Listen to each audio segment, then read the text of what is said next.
கர்த்தருடைய பரிசுத்த நாமத்திற்கு மகிமை உண்டாவதாக. இந்த வேளையிலும் நாம் சங்கீதம் 105 வாசித்தோம். இந்த சங்கீதம் பக்தன் தாவீதால் எழுதப்பட்ட ஒரு சங்கீதம். இதிலே எழுதியவர்கள் யார் என்று குறிப்பிடப்படாவிட்டாலும் இந்த சங்கீதத்தை எழுதியவர் தாவீது என்பதை நாம் அறிந்து கொள்கிறோம். ஏன் அப்படி சொல்கிறேன் என்றால், நீங்கள் 1 நாளாகமும் அதனுடைய 16ஆம் அதிகாரம் 7ஆம் வசனம் முதல் 22ஆம் வசனம் வரை வாசிக்கும் பொழுது இந்த சங்கீதத்தின் முதல் 15 வசனங்களும் அங்கே அடங்கி இருக்கிறது. இதே காரியத்தை நீங்க அங்க பார்ப்பீங்க. அப்போ இந்த சங்கீதம் தாவீதால் எழுதப்பட்ட ஒரு சங்கீதம் என்பதை நாம் அறிகிறோம். 1 நாளாகமம் 16ஆம் அதிகாரம் 7ஆம் வசனம் முதல் 22ஆம் வசனம் வரை நாம் படிக்கும் பொழுது, தாவீது உடன்படிக்கை பெட்டியை தன்னுடைய நகரத்திலே கொண்டு வந்த போது அந்த உடன்படிக்கை பெட்டிக்கு முன்பாக தேவனை துதிக்கும்படியாய், தேவனை மகிமைப்படுத்தும்படியாய் ஒரு பாடல் குழுவை ஏற்படுத்தினார். அந்த பாடல் குழுக்கு தலைவராக ஆசாபை நியமித்தார். அந்த ஆசாபிடம்தான் இந்த பாடல் வரிகளை எழுதி கொடுத்து அதை பாட வைத்தார். ஆகவே இந்த சங்கீதம் தாவீதால் எழுதப்பட்டது என்பது உறுதியாகிறது.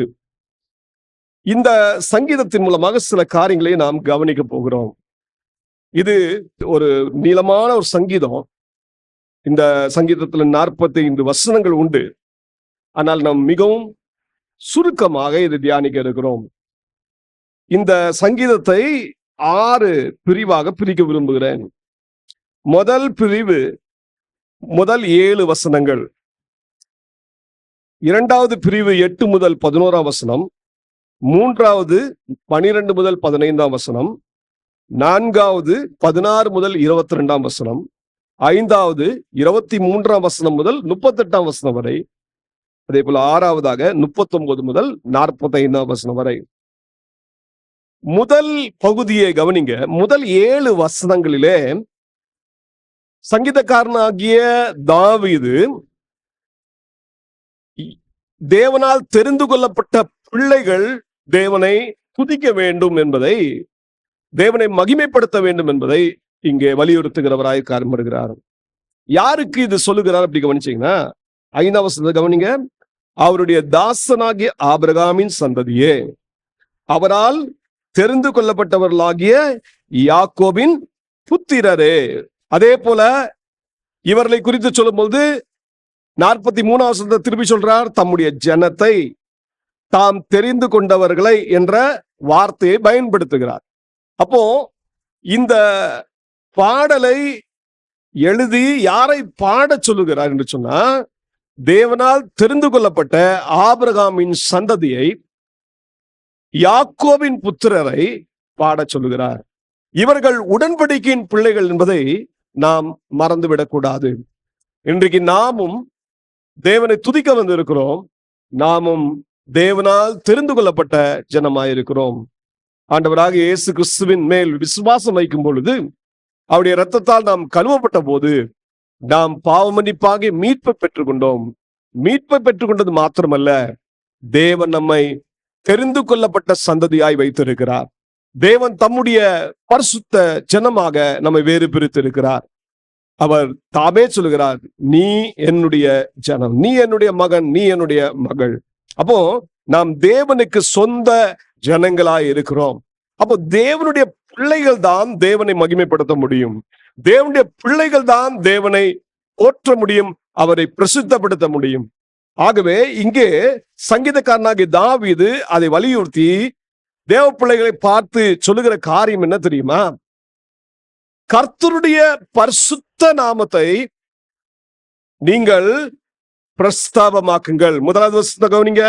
கர்த்தரை துதித்து அவருடைய நாமத்தை பிரஸ்தாபமாக்குங்கள். அதே போல 3ஆம் வசனத்தை கவனிங்க. அவருடைய பரிசுத்த நாமத்தை குறித்து மேன்மை பாராட்டுங்கள். அப்போ தேவனால் தெரிந்து கொள்ளப்பட்ட ஜனம் யாருன்னு கேட்டா, அவர்கள் தேவனுடைய நாமத்தை குறித்து மேன்மை பாராட்டுகிற ஜனம், தேவனுடைய நாமத்தை பிரஸ்தாபமாக்குகிற ஒரு ஜனம்.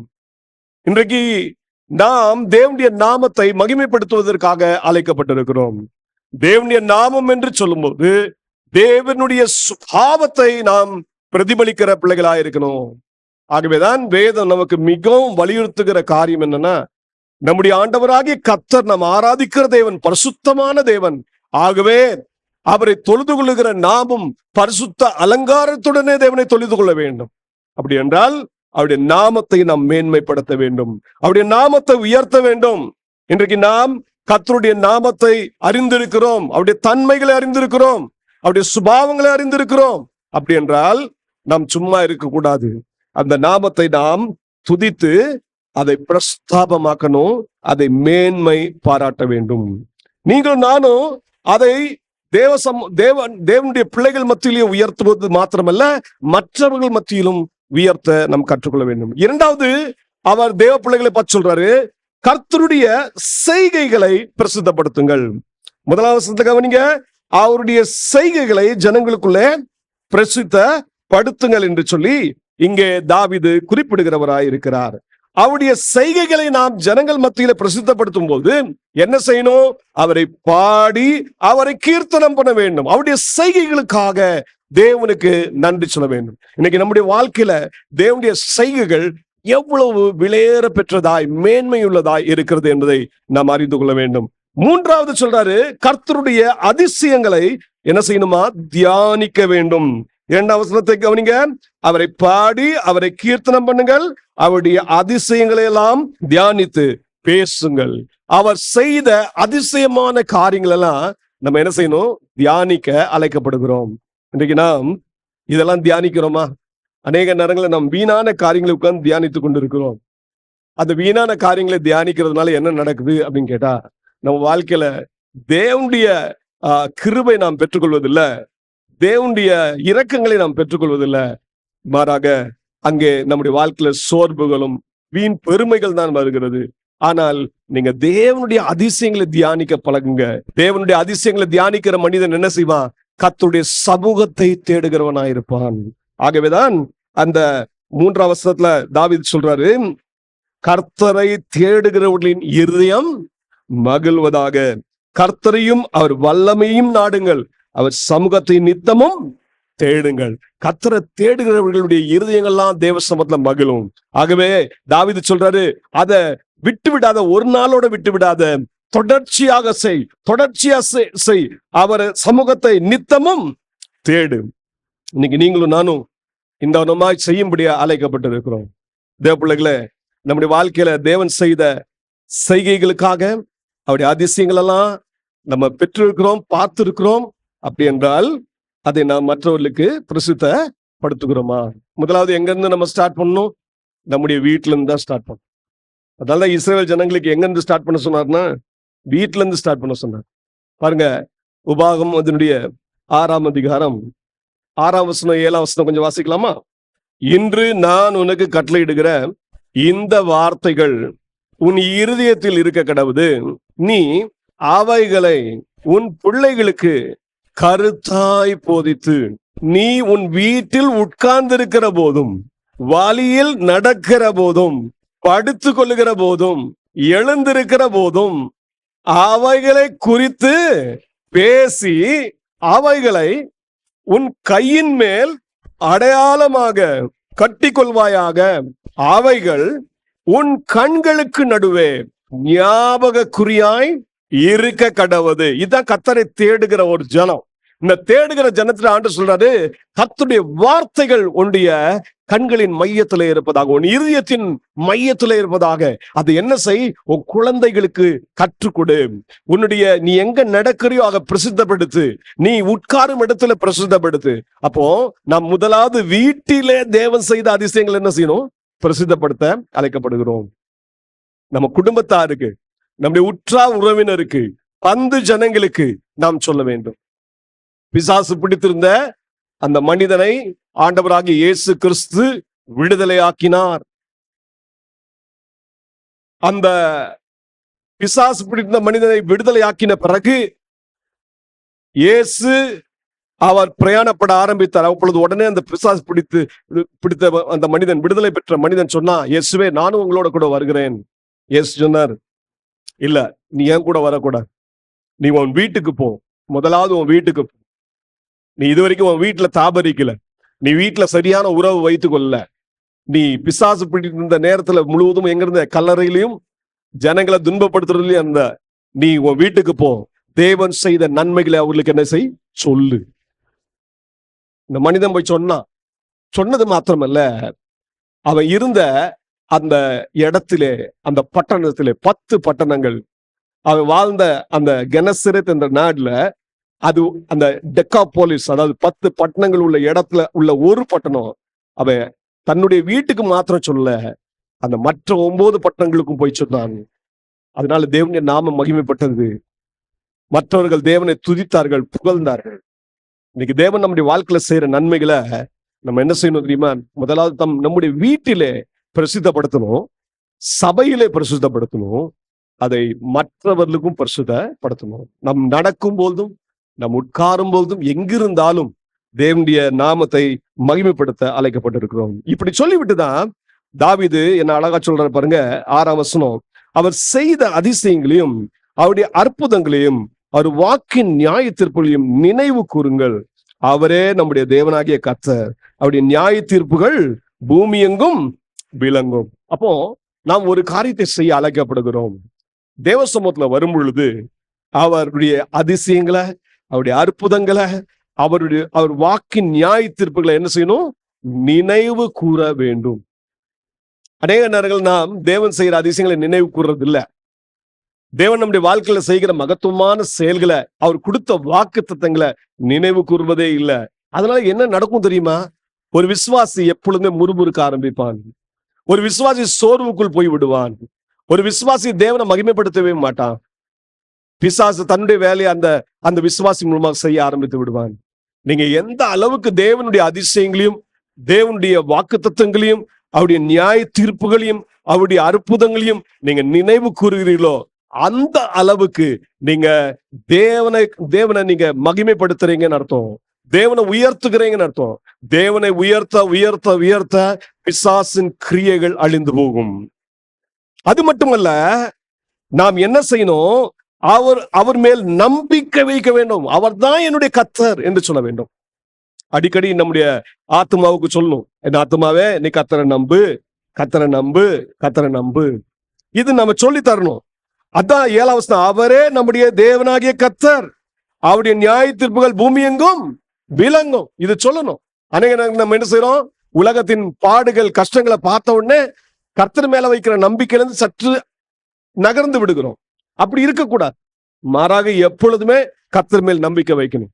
ஒருவேளை அது கண்ணீரின் பாதையா இருக்கலாம், அது கரடு முரடான பாதையா இருக்கலாம், நமக்கு புரியாத ஒரு நேரங்களா இருக்கலாம், கஷ்டம் நிறைந்த ஒரு சூழ்நிலை இருக்கலாம். எல்லா சூழ்நிலைகள் மத்தியிலும் நம் கர்த்தரை நம்ப பழகணும். தாவீது அப்படிதான் நம்பினாரு. அவர் சொன்னார், நான் மரண இருளின் பள்ளத்தாக்கில் நடந்தாலும் தேவரீர் என்னோட கூட இருக்கிறீர், உமது கோலும் உமது தடியும் என்னை தேற்றும். மரண இருளின் பள்ளத்தாக்கு தான் அது. மிக மிக வேதனை நிறைந்த ஒரு பள்ளத்தாக்கு. அந்த பள்ளத்தாக்குல போகும்போது எங்க பார்த்தாலும் இருள், எங்க பார்த்தாலும் மரண பயம். ஆனா அதன் மத்தியிலும் அவர் சூழ்நிலையை பார்க்கல.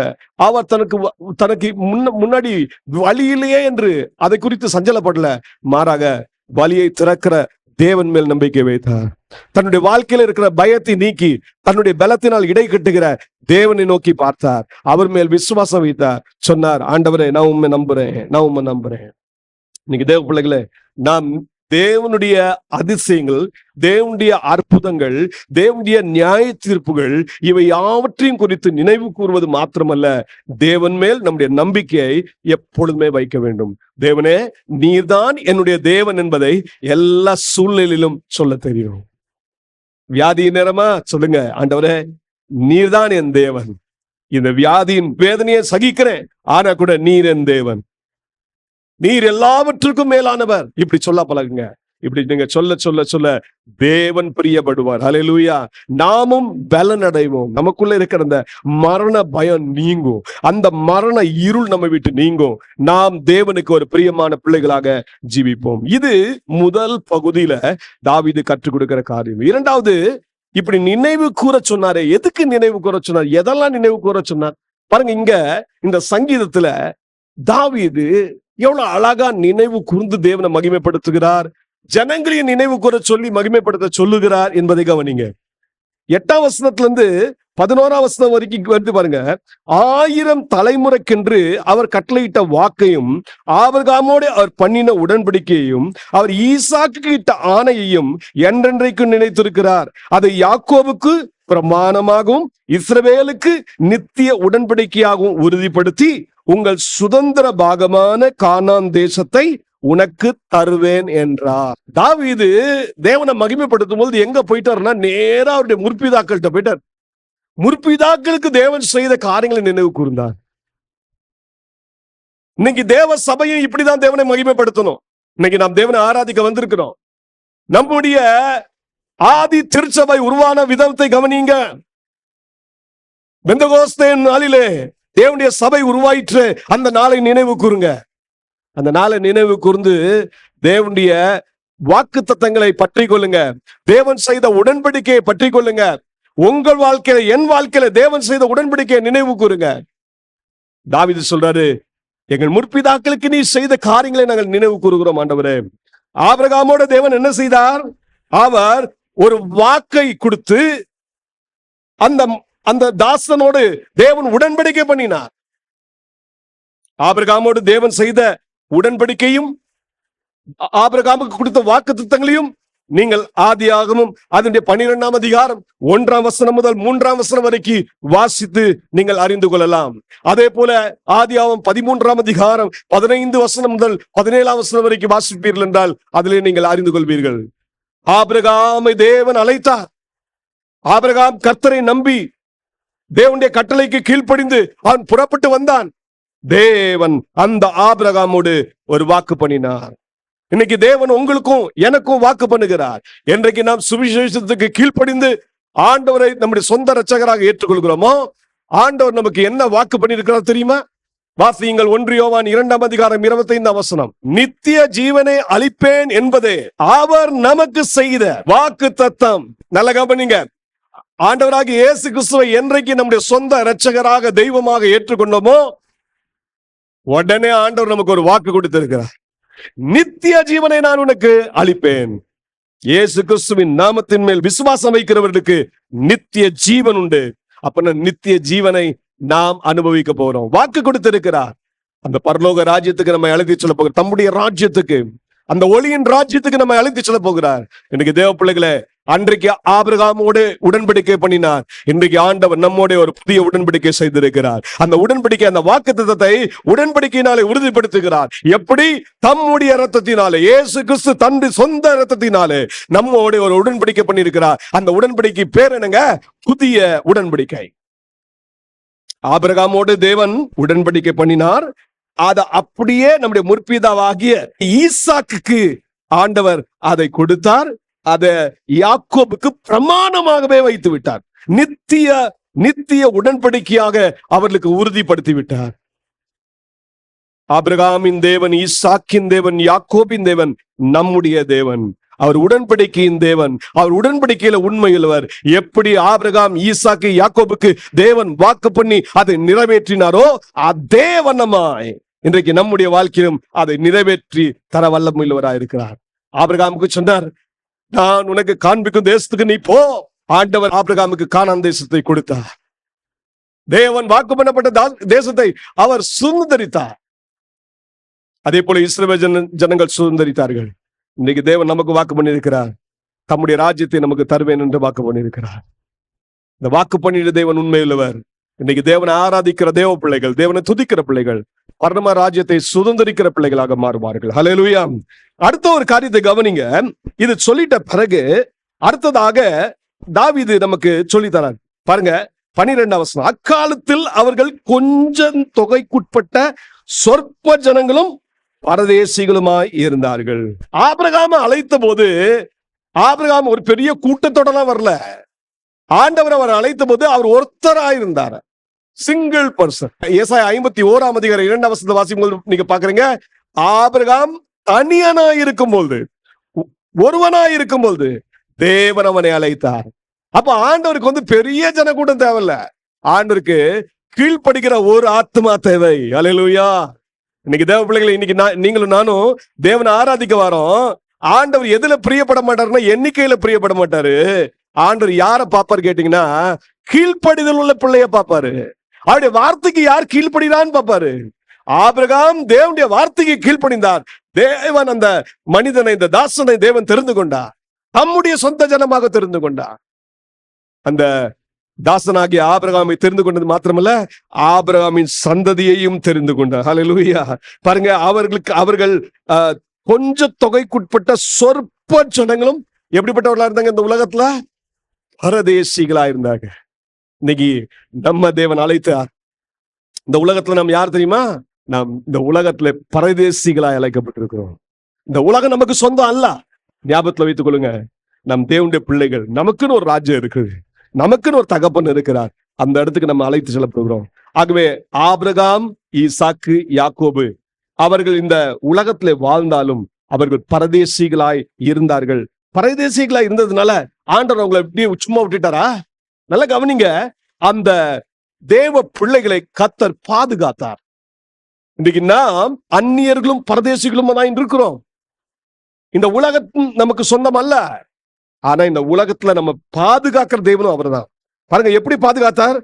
13ஆம் வசனம், அவர்கள் ஒரு ஜனத்தை விட்டு மறு ஜனத்தண்டைக்கும் ஒரு ராஜ்யத்தை விட்டு மறு தேசத்தண்டைக்கும் போனார்கள். அவர்களை ஒடுக்கும்படி ஒருவருக்கும் இடம் கொடாமல் அவர்கள் நிமித்தம் ராஜாக்களை கடிந்து கொண்டு, நான் அபிஷேகம் பண்ணினவரை நீங்கள் தொடாமலும் என்னுடைய தீர்க்கதரிசிகளுக்கு தீங்கு செய்யாமலும் இருங்கள் என்றார்.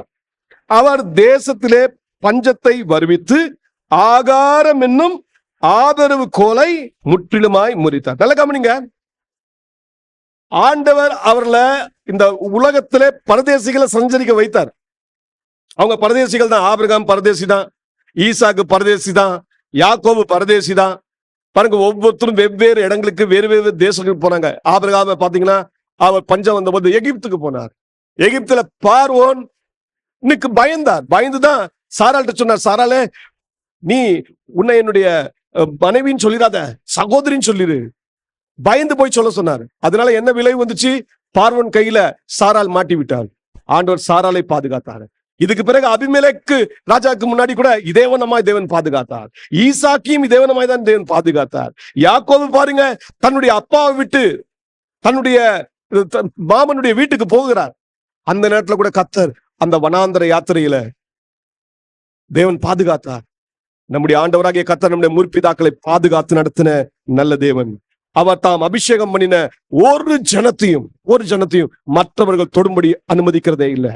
இன்னைக்கு நாம் ஆண்டவராகிய இயேசு கிறிஸ்துவின் ரத்தத்தால் கழுவப்பட்ட பிள்ளைகளாய், அவருடைய வார்த்தைக்கு செவி கொடுக்கிற பிள்ளைகளாய், அவருடைய ஆடுகளாய் நாம் இருப்போம் என்றால், ஆண்டவர் நமக்கு ஒரு பெரிய ஒரு ஆறுதலான வாக்கு என்ன கொடுக்கிறார்னா, நீ என் கையிலே இருக்கிறாய், ஒருவனும் உன்னை என் கையிலிருந்து பறிக்க முடியாது.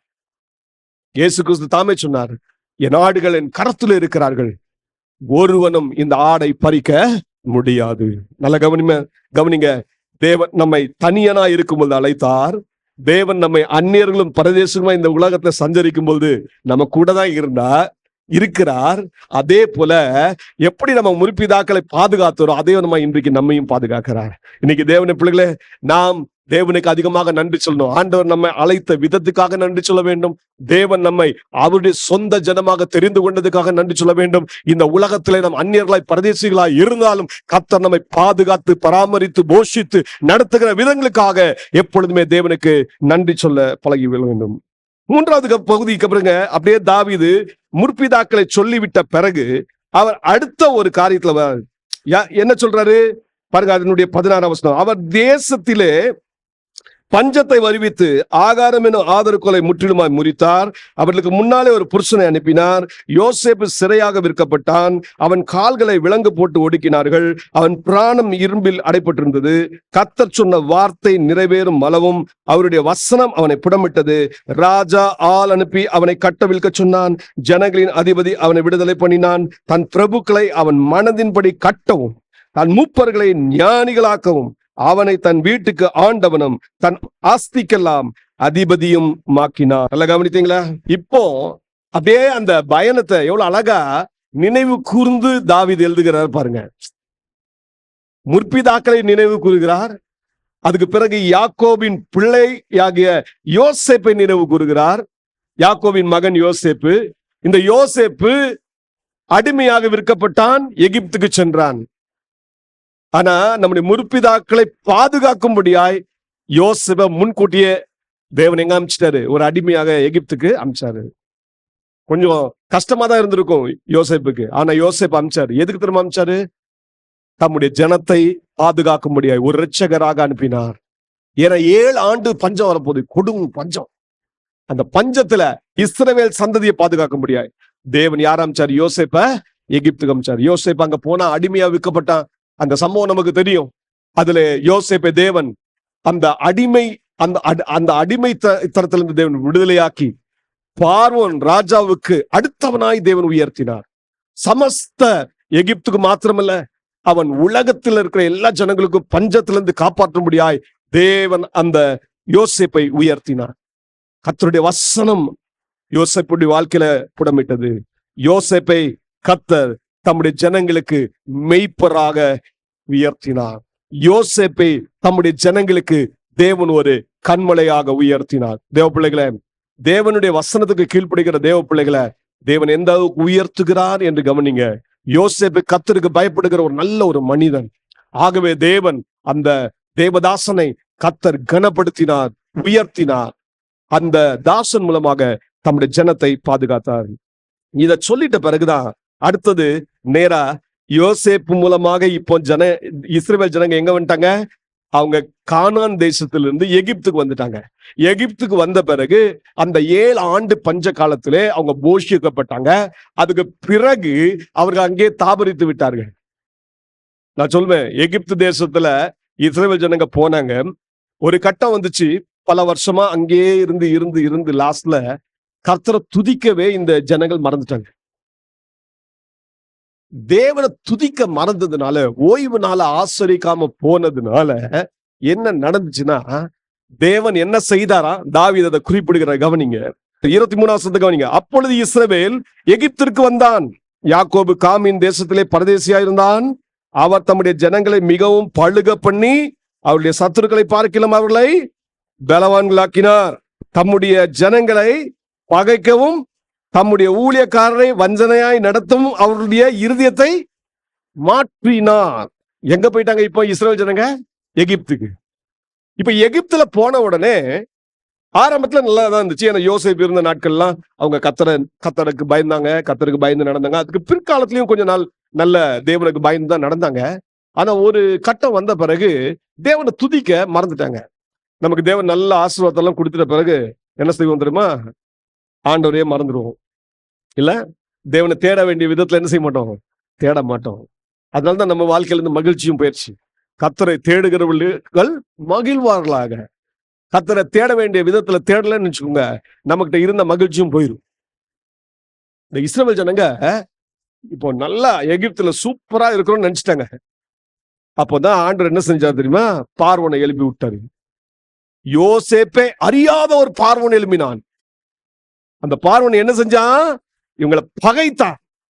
இவங்களை பகைக்கிறது மாத்திரமல்ல, அவங்கள வஞ்சனையா நடத்தினான். அவங்க இருதயத்தை, பார்வோனுடைய இருதயத்தை ஆண்டவர் கடினப்படுத்தினார். இது நடக்கும். எகிப்துல தேவ ஜனங்கள் விருத்தி அடைந்தார்கள், பயங்கர பலசாலியா மாறினாங்க, உண்மைதான். ஆனா அடுத்தபடியாக கர்த்தருக்குள் பலனடையல. அதுதான் பிரச்சனை. நீங்க நம்ம சரீர பிரகாரமாக நல்ல ஆரோக்கியமா இருக்கலாம், ஆனா ஆவிக்குரிய வாழ்க்கையில பலவீனமா போயிட்டோம்னா அதை காட்டிலும் மோசமான ஒரு ஆபத்து வேற எதுவும் இல்லை. இஸ்ரவேல் ஜனங்க அப்படிதான் ஆயிட்டாங்க. நல்லா பலத்தாங்க, உலக பிரகாரமாக பலத்தாங்க, ஆனா தேவனை விட்டு தூரமா போயிட்டாங்க. அதனால ஆண்டவர் என்ன செஞ்சாருன்னா பார்வோனை எழுப்பி விட்டார். பார்வோன் இப்ப என்ன செஞ்சா? அவங்களுக்கு விரோதமா காரியத்தை செய்த. அதுதான் நீங்க இதுல பாக்குறீங்க. தம்முடைய தாசனாகிய மோசேயையும் தாம் தெரிந்து கொண்ட ஆரோனையும் அனுப்பினார். இப்ப உபத்திரவம் ஸ்டார்ட் ஆன உடனே இந்த இஸ்ரவேல் ஜனங்க என்ன செஞ்சாங்க? கூக்குரல் இட ஆரம்பிச்சாங்க, ஆண்டவரே எங்களை காப்பாற்றும். அந்த கூக்குரல ஆண்டவர் கேட்டாரா? வசனம் சொல்லுகிறது, ஆண்டவர் ஆபிரகாமோடு செய்த உடன்படிக்கையை நினைவு கூர்ந்தார். எவ்வளவு நல்ல தேவன் பாருங்க. நம்ம ஆராதிக்கிற ஆண்டவர் முற்பிதாக்களோட செய்த உடன்படிக்கையை நினைவு கூறுகிறார். இன்றைக்கும் இயேசு நம்மோடு செய்திருக்கிற உடன்படிக்கையை பிதாவாகிய தேவன் நினைவு கூறுகிறவராக இருக்கிறார். எத்தனையோ நேரங்கள் நம்ம அவர் விட்டு தூரமா போயிருக்கோம். நல்ல ஆண்டவர் நல்ல போஜனத்தை கொடுத்து நல்ல ஆரோக்கியத்தை கொடுத்து தேவன் இந்த உலகத்துல சகல வசதிகளையும் கொடுத்து இருக்கும்போது நம்ம அநேக நேரங்களை தேவனை மறந்துட்டோம், தேவனை விட்டு தூரம் போனோம். அப்போ சில உபத்திரம் நம்ம வாழ்க்கை வரும், வராமலாம் இருக்காது, உபத்திரம் வரும். தேவன் என்ன செய்வாரு? அப்பம் என்னும் ஆதரவு கோலை முறிப்பா. கொஞ்சம் அப்படியே ஆரோக்கிய கேடு வரும், உடனே என்ன செய்யறோம் நம்ம?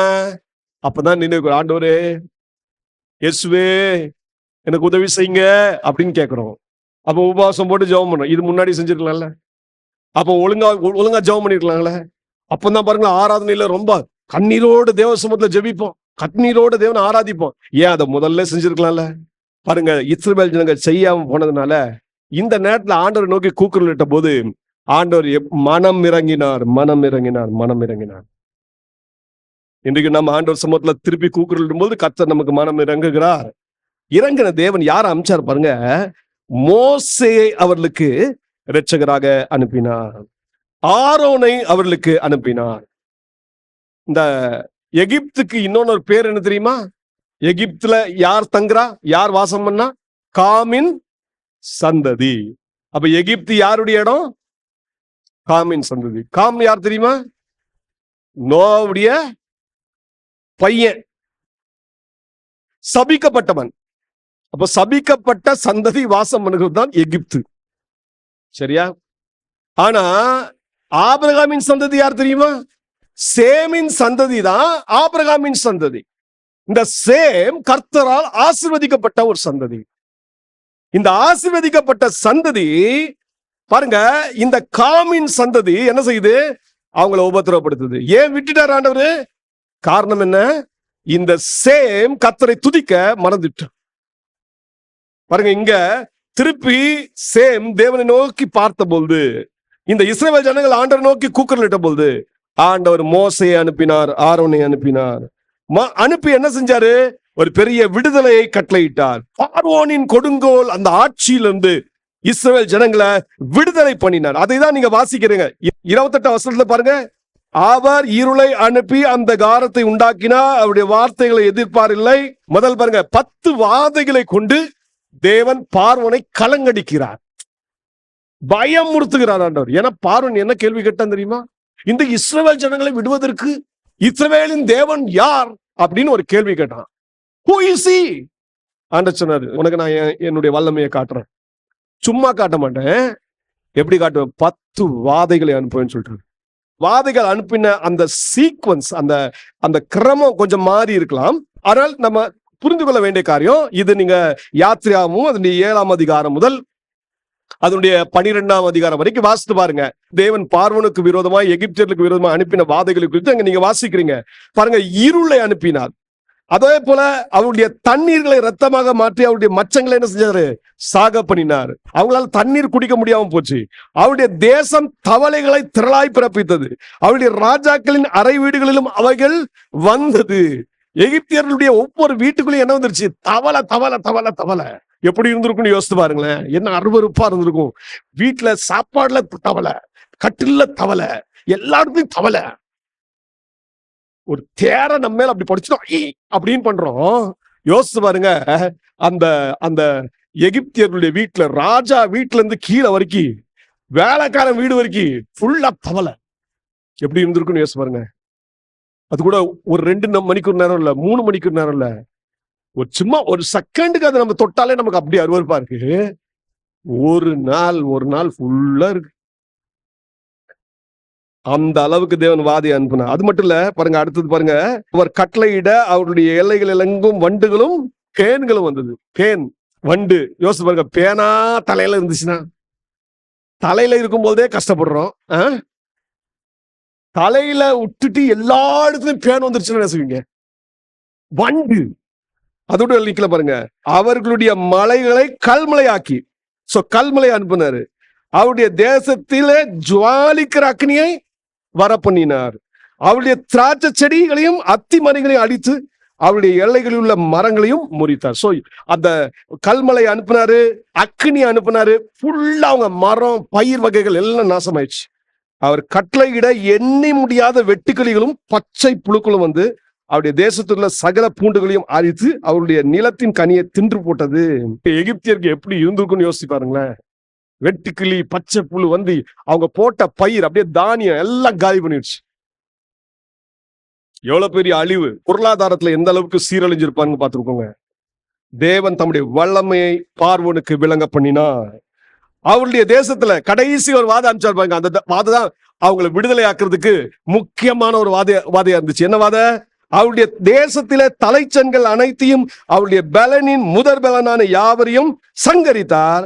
பார்வோனுடைய தலைச்சன் முதல் பையன் அவன் தான் அடுத்தது பார்வோனுக்கு அடுத்த ராஜாவை வரணும். அவனை போட்டார் ஒரு அடி, காலி. அதே போல கீழே வரைக்கும் எல்லாரும், எகிப்துல இது நடந்துச்சு, இஸ்ரவேலுக்கு நடக்கல. இஸ்ரவேல் அவளுக்கு அடிமையா இருக்காங்க. இஸ்ரவேலுடைய பாளையத்துல இது நடக்கவே இல்லை. பார்வோன் பார்க்கிறான், இந்த தேவன் மகத்துவம் உள்ள தேவன், வல்லமை உள்ள தேவன். இது வரைக்கும் முன்னாடி என்ன சொன்னா, அவர் யார்? Who is he? இப்போ சொல்றான், ஆண்டவரே நான் என் மேல இரக்கமாயிரும். அவன் இறங்கிட்டான். இறங்கிட்டு என்ன திரும்ப செஞ்சான்? மோசையை கூப்பிட்டான், ஆரோனை கூப்பிட்டான், வாங்க இஸ்ரவேல் ஜனங்களை கூட்டிட்டு போங்க, கூட்டிட்டு போங்க. பாருங்க, கூட்டிட்டு போகும்போது ஆண்டவர் சொன்னாரு, இது வரைக்கும் உங்களை வேலை வாங்கினாங்களே, சாப்பாடு கொடுக்காம கஷ்டப்படுத்துறாங்களே, வட்டியும் முதலோடு வாங்குங்கன்னு சொல்லிட்டு. வட்டியும் முதலோடு எப்படி வாங்கினாங்க கவனிங்க. அப்பொழுது அவர்களை வெள்ளியோடும் பொன்னோடும் புறப்பட பண்ணினார். எகிப்தியர்கிட்ட நாங்க போகணுமா? இது வரைக்கும் இவனை விடாதன்னு சொன்னாங்க. இப்போ எகிப்தியருடைய வாழ்க்கையில நடந்த இந்த சம்பவம், அவங்க வீட்டுல இருக்க முதற் பையனை தேவன் அடிச்சாரு, எல்லா முதற் பலனையும் அடிச்சாரு. என்ன ஆயிடுச்சு? பார்வோன்ல இருந்து கீழே இருக்கிற ஒவ்வொரு எகிப்தியனுக்கும் பயம் உண்டாயிருச்சு. இப்போ நீங்க போங்க போங்க போங்கன்னு சொல்றான். அடிமைகளா இருந்த இஸ்ரவேல்களை நீங்க போங்கன்னு சொல்றீங்க, எங்க இடத்த விட்டு போங்க, நாங்க உங்களை போக விடுறோம்னு சொல்றான். சொல்லிட்டு இப்ப உடனே இஸ்ரவேலுக்கு சொல்றாங்க, பொண்ணதா வெள்ளியதா இந்த எடுத்துக்கோ, அதையும் வச்சுக்கோ, நீ எவ்வளவு கேட்கறியோ இந்த எடுத்துக்கோ. அப்ப வீட்டுல இருந்து எல்லா பொண்ணையும் வெளியே என்ன செஞ்சாங்க இந்த ஜனங்க எடுத்துட்டாங்க. பாருங்க, வட்டியும் முதலோடும் தேவன் நியாயம் தீர்த்து உங்களுக்கு நீதி செய்கிற தேவன். பாருங்க, இத்தனை நாள் வரைக்கும் செங்கலை அறுக்க சொன்னா, ஆனா வைக்கோல் கொடுக்க மாட்டானா, சாப்பாடு கொடுக்க மாட்டானா, கஷ்டப்படுத்தினான் பார்வோன். ஆனா இப்ப ஆண்டவர் நீதி செய்கிற தேவன், தம்முடைய ஜனங்களுக்கு நீதி செய்தார். இப்ப அதே எகிப்தியர்கள் இப்ப என்ன செஞ்சாங்க? அவங்க கேட்ட வெள்ளி, அவங்க கேட்ட பொண்ணு எல்லாத்தையும் கொடுத்து, ஐயா போயிட்டு வாங்க என்று சொல்லி கெஞ்சினார்கள். தேவன் அடிமைத்தனத்திலிருந்து இஸ்ரவேல் ஜனங்களை விடுதலை ஆக்கினார். நல்ல கவனியம், எவ்வளவு நல்ல தேவனை நம்ம ஆராதிக்கிறோம். நம்மளையே தேவன் இந்த அடிமைத்தனத்திலிருந்து விடுதலை ஆக்கி இன்றைக்கு அவருடைய சுதந்திரத்திலே கொண்டு வந்து வைத்திருக்கிறார். அவருடைய அந்த சுதந்திரத்துக்கு நம்மை அழைத்திருக்கிறார். ஹல்லேலூயா. இன்னைக்கு தேவ பிள்ளைகளை நாம் அதற்காக தேவனுக்கு அதிகமாய் நன்றி சொல்ல வேண்டும், தேவனை மகிமைப்படுத்த வேண்டும். இதற்கு பிறகுதான் தாவீது இப்படி இஸ்ரவேல் ஜனங்களுக்கு தேவன் செய்த காரியங்களை நினைவு கூர்ந்து அவர்களை எகிப்து தேசத்திலே பெருக பண்ணினதையும் சொல்கிறார். அவர்களை தேவன் எந்தனமாய் நடத்தினார் என்பதையும் சொல்லுகிறார். பார்வோனின் அடிமைத்தனத்தில் எந்தனமாய் சிக்கினார்கள் என்பதையும் சொல்லுகிறார். பிற்பாடு எப்படி தேவன் தம்முடைய பிள்ளைகளை அந்த எகிப்தின் அடிமைத்தனத்திலிருந்து விடுதலை ஆக்கினார் என்பதையும் நமக்கு விவரித்து காட்டிவிட்டு அடுத்த சொல்றாரு 38ஆம் வசனத்திலையும் அந்த விடுதலை பெற்றவுடன் நடந்த காரியத்தை கவனிங்க. எகிப்தியர் அவர்களுக்கு பயந்ததினால் அவர்கள் புறப்பட்ட போது மகிழ்ந்தார்கள். இப்ப எகிப்தியருக்கு மகிழ்ச்சி, அப்பா நம்ம மேல இந்த வாதம் போச்சுப்பா, தேவனுடைய கோபாக்கன போச்சு அப்படின்னு நினைச்சு மகிழ்றாங்க. ஆனா இஸ்ரவேல் ஜனங்களுக்கு அதை காட்டிலும் மகிழ்ச்சி, அடிமைத்தனத்திலிருந்து விடுதலை. இப்படி ஆன பிறகு கவனிங்க, இப்போ இஸ்ரவேல் ஜனங்க இப்போ எகிப்துல இருந்து விடுதலை ஆகிட்டாங்க, உண்மைதான். இப்ப முன்னாடி வனாந்திர யாத்திரை, என வாக்கு பண்ணப்பட்ட தேசத்துக்கு தேவன் அழைத்து செல்கிறார். அதான் எனது பாலும் தேனும் ஓடுகிற தேசம். தாவீது எப்படி அழகா நினைவு கூர்றாரு பாருங்க. அந்த பாலும் தேனும் ஓடுகிற தேசத்தை தேவன் வாக்கு பண்ணியிருந்தார், அதுக்கு அழைத்து செல்கிறார். அழைத்து செல்லுறதுக்கு முன்னாடி அவங்கள வனாந்திர பாதையில நடத்தினார். அந்த வனாந்திர பாதையில எவ்வளவு அழகா நடத்துறாரு பாருங்க. அதை தான் இங்கே குறிப்பிடுகிறார். 39ஆம் வசனம், அவர் மேகத்தை மறைவுக்காக விரித்து இரவை வெளிச்சமாக்குறதுக்காக அக்னியையும் தந்தார். கேட்டார்கள், அவர் காடைகளை வரப்பண்ணினார், வான அப்பத்தினாலும் அவர்களை திருப்தியாக்கினார், கண்மலையை திறந்தார், தண்ணீர்கள் புறப்பட்டு வறண்ட வெளிகளில் ஆராய் ஓடிற்று. வனாந்திர யாத்திரையில எந்த ஃபெசிலிட்டிஸும் இருக்காது, எந்த எந்த வசதிகளும் இருக்காது. இஸ்ரவேல் ஜனங்கள் எகிப்தின் அடிமைத்த விடுதலை ஆன உடனே முன்னாடி சிவந்த சமுத்திரம், அதையும் அவங்க கிராஸ் பண்ண தேவன் வச்சார். அந்த சிவந்த சமுத்திரத்தை இரண்டாக பிளந்து தடைகளை உடைத்து முன்செல்ல வைத்தார். பாருங்க, அந்த வனாந்திர யாத்திரையில ஆண்டவர் விடுதலை பண்ணினாரே, அதோட நின்று விடவில்லை, அவர்களை குறித்து கரிசனை உள்ளவராயிருந்தார். இன்னைக்கு ஒரு காரியத்தை நீங்களும் நானும் கவனிக்கணும். இன்னைக்கு உங்களையும் என்னையும் ஆண்டவர் தம்முடைய ரத்தத்தினால் கழுவி சுத்திகரித்து பாவத்தின் அடிமைத்தனத்தில் விடுதலை ஆக்கினார், சாபத்தின் அடிமைத்தனத்தில் விளக்கினார். இப்ப விடுதலை ஆக்கின தேவன் நம்மை நேராக எங்க கொண்டு போய் சேர்க்கல? பரலோகத்துக்கு கொண்டு போய் சேர்க்கல. இல்ல, நமக்கு வாக்கு பண்ணிட்டார். உண்மைதான், நித்திய ஜீவனை உனக்கு வாக்கு பண்ணிட்டேன்பா, உனக்கு என்னுடைய ராஜ்யம் வாக்கு பண்ணிருக்கிறேன், உனக்காக ஒரு வாசஸ்தலத்தை ஆயத்தம் பண்ண நான் போறேன், பண்ணின பிறகு நான் வந்து உன்னை கூட்டிட்டு போவேன்னு வாக்கு பண்ணிட்டாரு. உண்மைதான், உண்மைதான். ஆனா நாம் இந்த உலகத்துல ஒரு வனாந்திர யாத்திரையில இருக்கிறோம், அது மறந்துடக்கூடாது. இந்த வனாந்திர யாத்திரை எப்படிப்பட்ட யாத்திரைனா, பலவிதமான ஒரு சூழ்நிலைகள், பலவிதமான பிரச்சனைகள், பலவிதமான போராட்டங்கள், பலவிதமான உபத்திரவங்கள், இதன் ஊடே கடந்து செல்கிற வாழ்க்கை தான். ரொம்ப வசதி நிறைந்த வாழ்க்கைன்னு சொல்ல முடியாது. ஆனா இதன் மத்தியில தேவ பிள்ளைகளை தேவன் எந்த அளவுக்கு வழி நடத்துகிறார் என்பதை கவனிங்க. அன்றைக்கு இஸ்ரவேல் ஜனங்களை எப்படி வழி நடத்தினாரோ அதே நம்ம இன்றைக்கு நம்மை வழி நடத்த அவர் வல்லமையுள்ளவராயிருக்கிறார். இஸ்ரவேல் ஜனங்களை எப்படிங்க வழி நடத்தினார் பாருங்க. வனாந்திரத்துல யாத்திரையில போறாங்க, இவங்களுக்கு எதிரிகள் வந்தா எப்படி மேற்கொள்வது? அவங்க கிட்ட எந்த விதமான ஆயுதங்களும் இல்ல, அவங்களை எப்படி மேற்கொள்வது? அந்த நேரத்துல ஆண்டவரே அவர்களுக்கு உதவி செய்கிறார். இருட்டான ஒரு பாதையில போறாங்க, வெளிச்சம் வேணுமே, டியூப் லைட்டா இருக்குங்க, அங்க அங்க உங்களுக்கு போக்கஸ் லைட்டா பிடிச்சிருக்காங்க இல்லையே. அப்ப ஆண்டவர் என்ன செய்த? இஸ்ரவேல் ஜனங்களுக்காக சத்துருக்களிலிருந்து பாதுகாக்கும்படியாய், அவர்களை வழிநடத்தும்படியாய் தேவன் ஒரு காரியத்தை செய்தார். அதைதான் நீங்கள் வாசியுங்கள். யாத்திரையாகமும் அதனுடைய 13ஆம் அதிகாரம் 21ஆம் வசனம். அவர்கள் இரவும் பகலும் வழி நடக்க கூடும்படிக்கு கர்த்தர் பகலில் அவர்களை வழிநடத்த மேக ஸ்தம்பத்திற்கும், இரவில் அவர்களுக்கு வெளிச்சம் காட்ட அக்கினி ஸ்தம்பத்திலும் அவர்களுக்கு முன் சென்றார். பகலிலே மேகஸ்தம்பமும் இரவிலே அக்னி ஸ்தம்பமும் ஜனங்களிடத்திலிருந்து விலகி போகவில்லை. ஆண்டவர் தம்முடைய ஜனத்தின் மேல எவ்வளவு அனுபவித்தார் கவனிங்க. விடுதலை ஆக்கினதோட நிக்கலங்க, ரொம்ப நேசித்தார். நேசித்த ஆண்டவர் என்ன தெரியுமா செய்தாரு? பார்வோனின் சேனை அவங்களை மீண்டும் அவங்களை பிடித்திடக்கூடாது, மற்ற எந்த சத்துருக்களும் அவர்கள் மேல் ஜெயம் பெறக்கூடாது. அதே போல அவர்கள் வனாந்திர பாதையில போகும்போது பாதை தெரியவில்லையே, திசை தெரியவில்லையே என்று அங்கலாய்த்து சஞ்சலப்பட்டு அவிசுவாசப்பட்டு அவநம்பிக்கை இருந்து அப்படியே மடிந்து போக விடல. மாறாக என்ன தெரியுமா செஞ்சாரு? பகலில் அவர்களை வழி நடத்த மேக ஸ்தம்பத்தையும், இரவில் அவர்களுக்கு வெளிச்சம் காட்ட அக்னி ஸ்தம்பத்தையும் அவர்களுக்கு முன் செல்ல வைத்தார். அந்த மேகஸ்தம்பமும் அந்த அக்னி ஸ்தம்பமும் அவர்களை விட்டு என்ன செய்யல? விலகவே இல்லை. அதுதான் இங்க சொல்லப்படுகிறது. மேகத்தை மறைவுக்காக விரித்து இரவை வெளிச்சமாக்குகிறதற்காக அக்னியையும் தந்தார் என்று சொல்லிவிட்டு அடுத்து சொல்ற பாருங்க. அவங்க சாப்பிடுறதுக்கு என்ன தேவை? இப்போ சாப்பாடு தேவையில்ல. இஸ்ரவேல் ஜனங்க வனாந்திரத்துல போகும்போது நிறைய நேரத்துல முறுமுறுத்தாங்க. எதுக்காகனா சாப்பாடுக்காக. உடனே ஆண்டவர் பார்த்தாரு, காடைகளா கொடுத்தாரு. இன்னும் முறுமுறுத்தாங்க தண்ணீருக்காக. தண்ணீர் பற்றாக்குறை வந்த போது தண்ணீர் தவறமா இருந்தாங்க, தண்ணீருக்காக அவங்க ஆண்டவர்கிட்ட போய் முறையிட்டாங்க. உடனே ஆண்டவர் என்ன செஞ்சாரு? கண்மலைய திறந்து அவங்களுக்கு தண்ணீரை கொடுத்தாரு.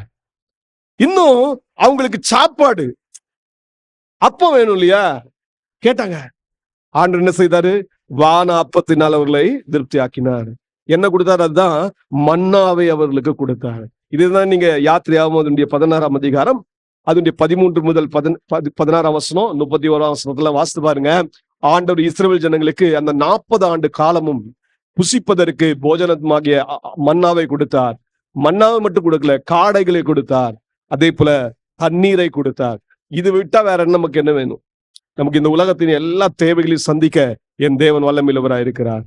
ஆனா நாம் செய்ய வேண்டியது என்ன? அவரை தேட பழகணும். கர்த்தரை தேடுங்க. கர்த்தரை தேடுனீங்கன்னா நீங்க மகிழ்வீங்க.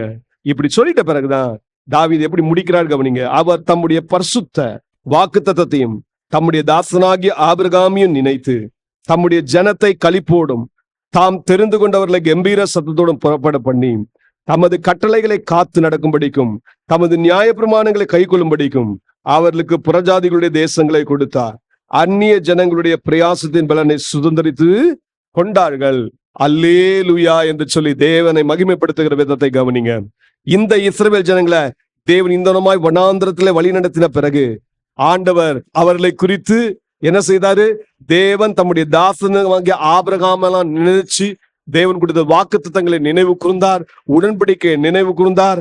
அது மட்டுமல்ல, தம்முடைய ஜனத்தை களிப்போடும் தாம் தெரிந்து கொள்ளவர்களை கம்பீர சத்தத்தோடும் புறப்பட பண்ணி எதை சுதந்திரிக்க வச்சார்னா வாக்கு பண்ணப்பட்ட தேசத்தை சுதந்திரிக்க வச்சாரு. ஆகவேதான் இங்கே சொல்லப்படுது, அந்நிய ஜனங்களுடைய பிரயாசத்தின் பலனை சுதந்திரித்து கொண்டார்கள். இப்படி தேவன் அவர்களுக்கு தாம் வாக்கு பண்ணின காரியத்தை சுதந்திரிக்கும்படியான கிருபை பாராட்டினார். இன்னைக்கு தேவ பிள்ளைகளை நாம் தேவனுக்கு நன்றி சொல்ல வேண்டும். நாம் அவருடைய வசனங்களை கட்டளைகளை காத்து நடக்க வேண்டும். ஆண்டு இந்த வாக்கெல்லாம் நிறைவேற்ற எதுக்கு? நம்முடைய வாக்கு தத்தங்களுக்கு கீழ்ப்படிந்து அவருடைய நியாயப்பிரமாணங்களின் வாழ்க்கையில கடைபிடிக்கணும். இன்னைக்கு நம்ம ஒரு தீர்மானம் எடுப்போம். ஆண்டவரே, நான் உங்களுடைய கட்டளைகளுக்கு கீழ்ப்படிவேன், உங்களுடைய நியாயப்பிரமாணத்தின்படி நடப்பேன், நான் உங்களுடைய வார்த்தையின்படியே ஜீவிப்பேன் என்று சொல்லி ஒரு தீர்மானம் எடுப்போம். இந்த தீர்மானத்தோடு தேவ சமூகத்துல நாம் தேவனை துதிக்க கடன் சொல்லலாம்.